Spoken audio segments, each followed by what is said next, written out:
Are you a Linux user who's been forced to use Windows 11 for one reason or another, be it the school you're going to is forcing you to use a specific program, or work wants you to log in through a certain portal that only works on a Windows host, or you're just having to use a Windows specific piece of software like the Adobe Suite?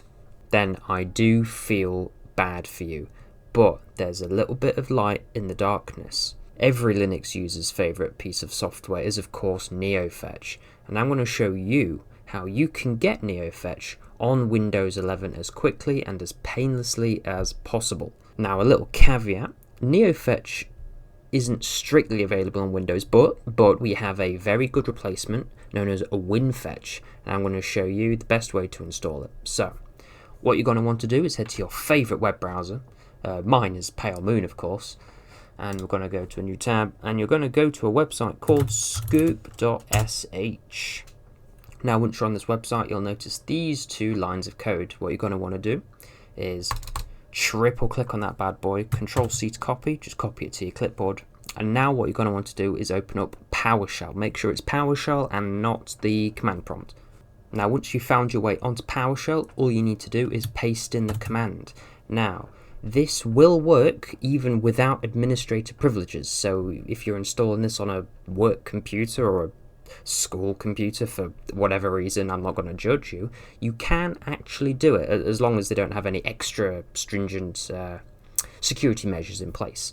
Okay, you're going to paste it in, click enter, it's going to do something in the background and kind of come up as if it's not done anything, but it actually has. Then you're going to want to triple click the second line, Control C, copy it to your clipboard, go back to PowerShell, and again, paste it in and press enter.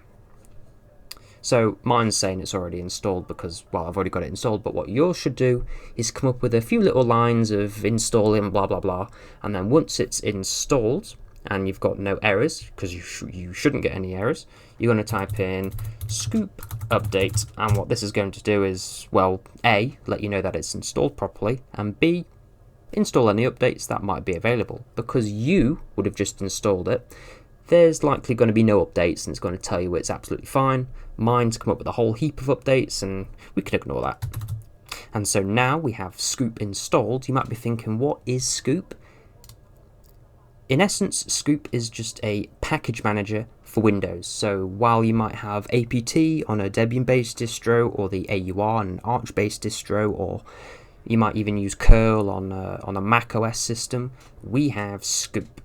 Now you want to go to this search bar at the top, and you're going to type in Winfetch, and it's going to search through, and here we have our beloved program. Again, it's been very kind and given us the two commands that we need to do. So you're going to copy to clipboard, go back to your PowerShell, and you guessed it, Control V, paste it back in.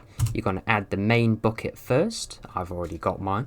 Then you're going to go back, yet again, copy the second line, go back to PowerShell, and paste in the final line. Now what it's going to do then is install the program, and then in order to execute this program, you're just simply going to type in Winfetch, and there you have it. You might be wondering, how the hell does the terminal know that Winfetch is a program?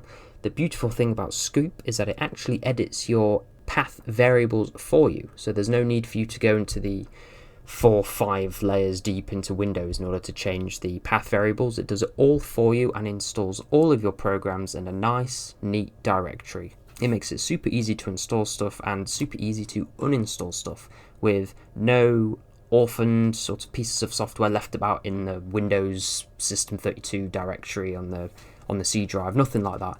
This is very much, very streamlined, very easy to do. Alright, I hope this was useful for all you cretins wanting to install Neofetch on your Windows machines. Like the video if you found it useful, subscribe if you really enjoyed it, and thank you very much for watching this very short video. I hope to see you in my next one. Have a very good day.